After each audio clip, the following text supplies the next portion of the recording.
2026 ମେ ମାସରେ ମୀନ ରାଶି ଜାତ ବ୍ୟକ୍ତି ମିଶ୍ରିତ ଫଳ ପ୍ରାପ୍ତ କରିବେ। ମୀନ ରାଶିରେ ମଙ୍ଗଳ ଓ ଶନି ମହାଗ୍ରହଙ୍କର ଏକତ୍ର ଅବସ୍ଥାନ ମୀନ ରାଶି ଜାତ ବ୍ୟକ୍ତିଙ୍କ ପାଇଁ ମାନସିକ ଉତ୍ତେଜନା ସହିତ ଆକ୍ରମଣାତ୍ମକ ସ୍ୱଭାବ ପ୍ରଦାନ କରିବେ।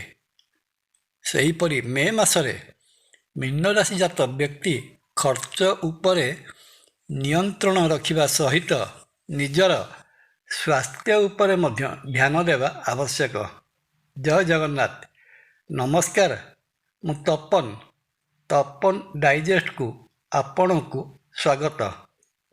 ପ୍ରଥମେ ମେ ମାସରେ ମୀନ ରାଶି ଜାତ ବ୍ୟକ୍ତିଙ୍କର ସ୍ୱାସ୍ଥ୍ୟ ସମ୍ପର୍କରେ ଦୃଷ୍ଟି ପ୍ରଦାନ କଲେ ଜଣାଯାଏ।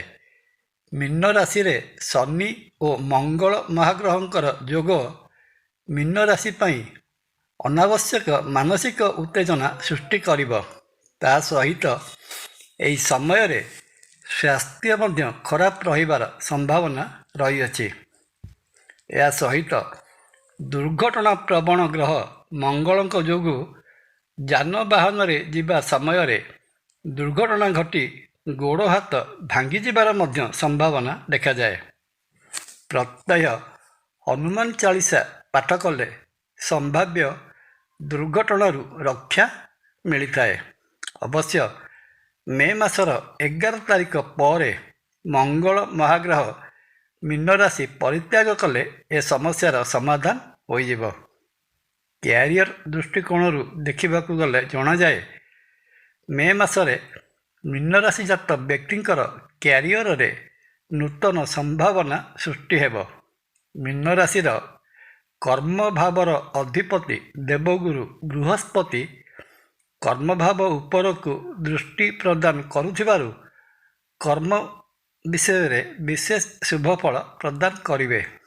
ବହୁଦିନରୁ ଅଟକି ରହିଥିବା ପ୍ରମୋସନ୍ ଏ ମାସର ଶେଷ ଭାଗରେ ହସ୍ତଗତ ହେବ।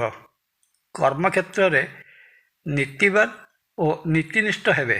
ଯେଉଁମାନେ ଶିକ୍ଷା, ଆଇନ କାନୁନ ଏବଂ ପୋଲିସ ଓ ମିଲିଟାରୀ ବିଭାଗରେ କାମ କରୁଛନ୍ତି, ସେମାନଙ୍କ ପାଇଁ ମଇ ମାସ ବହୁତ ଶୁଭଫଳ ପ୍ରଦାନ କରିବ। ବାଣିଜ୍ୟ ବ୍ୟବସାୟ କରୁଥିଲେ ଏହି ମାସରେ ନିଜ ଉଦ୍ୟମରେ ବ୍ୟବସାୟ କ୍ଷେତ୍ରର ବିସ୍ତାର କରିବେ। ମେ ମାସ ଦ୍ୱିତୀୟାର୍ଦ୍ଧରେ ସରକାରୀ ସ୍ତରରୁ ବ୍ୟବସାୟିକ ଫାଇଦା ମିଳିପାରିବ। ପୂର୍ବରୁ ଏହି କ୍ଷେତ୍ରରେ ବାକି ପଡ଼ି ରହିଥିବା ବକେୟା ଅର୍ଥ ମଧ୍ୟ ହସ୍ତଗତ ହେବ। ତା ସହିତ ବାକି ପଡ଼ିଥିବା ଅର୍ଥ ହାତକୁ ଆସିବାରୁ ସେହି ଅନୁପାତରେ ଖର୍ଚ୍ଚର ପରିମାଣ ମଧ୍ୟ ବୃଦ୍ଧି ପାଇବ ଏବଂ ଅନାବଶ୍ୟକ ଖର୍ଚ୍ଚକୁ ବାଦ ନଦେଲେ ସଞ୍ଚିତ ଅର୍ଥ ମଧ୍ୟ ଖର୍ଚ୍ଚ ହୋଇଯାଇପାରେ। ସେଥିପାଇଁ ଅର୍ଥ ନିବେଶ କଲାବେଳେ ଭାବିଚିନ୍ତି ନିଷ୍ପତ୍ତି ନେବା ଦରକାର।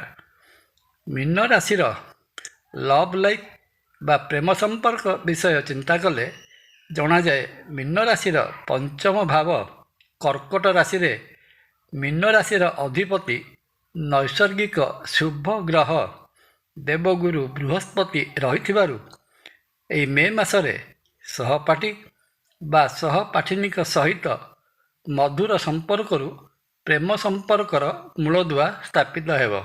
ପୂର୍ବରୁ ପ୍ରେମ ସମ୍ପର୍କରେ ରହିଥିବା ପୁଅ ଓ ଝିଅ ପ୍ରେମ ବିବାହ ସମ୍ପର୍କରେ ଚିନ୍ତା କରିବେ। ଅଧ୍ୟୟନରତ ଛାତ୍ରଛାତ୍ରୀ ଦେଇଥିବା ପରୀକ୍ଷାରେ ସଫଳତାର ସହିତ ଉତ୍ତୀର୍ଣ୍ଣ ହେବେ। ପାରିବାରିକ ଦୃଷ୍ଟିକୋଣରୁ ମାସର ପ୍ରଥମାର୍ଦ୍ଧଟି ସେତେ ଭଲରେ ଯିବ ନାହିଁ। ପରିବାର ଭିତରେ ସର୍ବଦା କେଁ-କଟର ଲାଗି ରହିବ। ଦ୍ୱିତୀୟାର୍ଦ୍ଧରେ ସୂର୍ଯ୍ୟ ବୃଷ ରାଶିରେ ଓ ମଙ୍ଗଳ ନିଜ ରାଶି ମେଷ ରାଶିରେ ପ୍ରବେଶ କଲେ ପରିବାର ଭିତରେ ରହିଥିବା ପୂର୍ବର ସ୍ନେହ ଓ ସୌହାର୍ଦ୍ଦ୍ୟ ପୁଣି ଫେରିଆସିବ।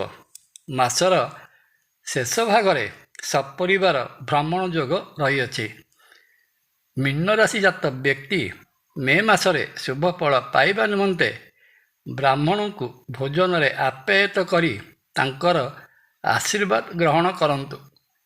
ଶ୍ରୀକ୍ଷେତ୍ର ପୁରୀରେ ବିରାଜିତ ମହାବିଷ୍ଣୁ ଶ୍ରୀ ଜଗନ୍ନାଥ ମହାପ୍ରଭୁଙ୍କୁ ଦର୍ଶନ କଲେ ମୀନ ରାଶିଜାତ ବ୍ୟକ୍ତିଙ୍କର ରହିଥିବା ସମସ୍ତ ଦୋଷ ଖଣ୍ଡନ ହୋଇ ମନବାଞ୍ଛିତ ଫଳ ପ୍ରାପ୍ତ ହୋଇଥାଏ।